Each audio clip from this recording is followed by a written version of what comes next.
बिस्मिल्लाहिर्रहमानिर्रहीम। अस्सलाम वालेकुम। मेरा नाम मज़हर हुसैन है और आप देख रहे हैं मेरा यूट्यूब चैनल। माशाल्लाह रबीउल नूर शरीफ की आज तो हमारे पास अरब शरीफ में 12वीं का दिन है और एशियन कंट्री पाकिस्तान और बाकी जो एशिया की कंट्री है वहाँ पर 12वीं की रात है माशाल्लाह। तो मेरी तरफ से देखने वाले हर मेरे बहन भाई को रबीउल नूर शरीफ की ढेर ढेर मुबारकबाद हो, जिसने विलादत की मुबारकें हों बहुत सारी माशाल्लाह। सरकार की आमद मरहबा सल्लल्लाहु अलैहि वसल्लम। अब वाक़ये की तरफ आते हैं। एक हदीस है, हदीस का मैं मफहूम बयान करने की कोशिश करूँगा। वैसे मैं जो भी वाक़या सुनाता हूँ या कोई हदीस सुनाता हूँ तो मेरी दुआ होती है कि अल्लाह ताला मेरी कोताहियाँ माफ़ करे, आप भी दुआ किया करें। मैं आपको मफहूम बयान करता हूँ, एज़ टू एज़ जैसे लफ्ज़ होते हैं वो हदीस पूरे बयान नहीं कर सकता, करने की कोशिश करता हूँ लेकिन ऊपर नीचे लफ्ज़ हो जाते हैं। तो इसलिए मेरी दुआ है कि अल्लाह ताला मेरी कोताहियाँ माफ़ फरमाए। हुजूर सरकार नामदार सल्लल्लाहु तआला अलैहि वसल्लम एक दिन अपने सहाबा कराम अलैहिम रिदवान से इरशाद फरमाया कि क्या तुम जानते हो कि मुफलिस कौन है? तो सहाबा कराम अलैहिम रिदवान ने अर्ज़ किया, रसूलुल्लाह सल्लल्लाहु अलैहि वसल्लम, मुफलिस वो है जिसके पास माल ना हो, यानी कि दौलत दिरहम दिनार माल दौलत ना हो।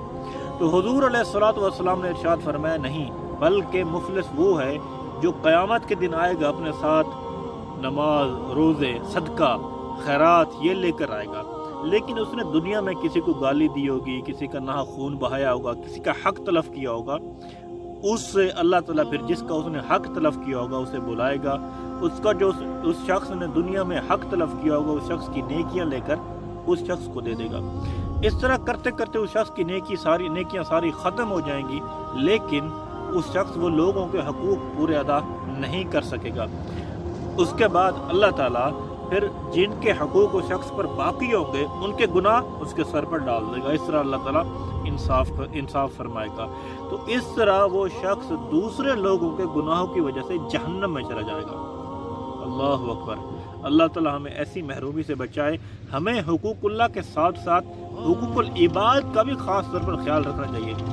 आजकल मैंने और आपने यानी कि हम सब ने हुकूकुल इबाद को माज़अल्लाह आप यूँ समझे कि हुकूकुल इबाद आखिरी बार आपने कब ये नाम सुना था?